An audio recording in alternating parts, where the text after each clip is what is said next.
So, isang mapagpalang araw po sa ating lahat. Ako po si Nicole Castillo and welcome po sa aking daily devotion. So, ang topic po natin ngayon is unchangeableness.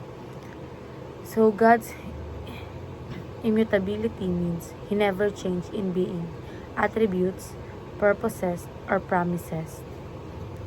He is the same yesterday, today, and forever.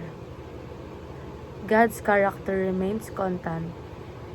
This assures believers that His word, covenant, and saving purposes stands firm.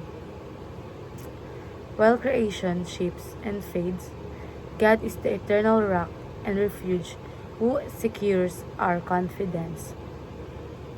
So, ayon po sa Numbers chapter 23 verse 19, sinasabi po dito na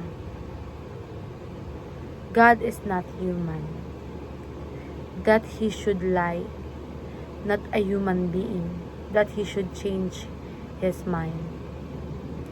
Does He speak and then not act? Does He promise and not fulfill? So, dumako naman po tayo sa ating katuruan. Sinasabi po ito na God's words is trustworthy.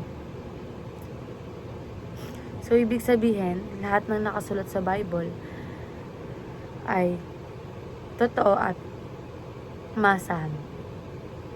Hindi ito nagbabago kahit gaano pa katagal ang panahon. Kapag sinabi ng Diyos sa kanyang salita, mangyayari ito sa tamang oras at paraan niya. God's promise is sure. So, ang mga pangako ng Diyos ay siguradong matutupad. Minsan, kailangan lang natin ng patience at faith habang naghihintay. Hindi siya nagsisinungaling o nakakalimot. Lahat ng kanyang ipinangako ay may katuparan kahit hindi agad natin makita. Next is, God's character is consistent. So, ang pagkatao at ugali ng Diyos ay hindi nagbabago. Siya ay mabuti noon, mabuti ngayon, at mabuti pa rin bukas.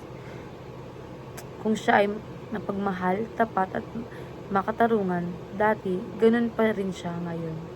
Dahil dito, pwede tayong magtiwala sa Kanya kahit anong mangyari. Sa applications, read and understand God's Bible, will in the Bible. So, dito natin malalaman kung ano ang gusto niyang gawin natin sa buhay. Kung paano tayo mamuhay at kung paano tayo makakalapit sa Kanya.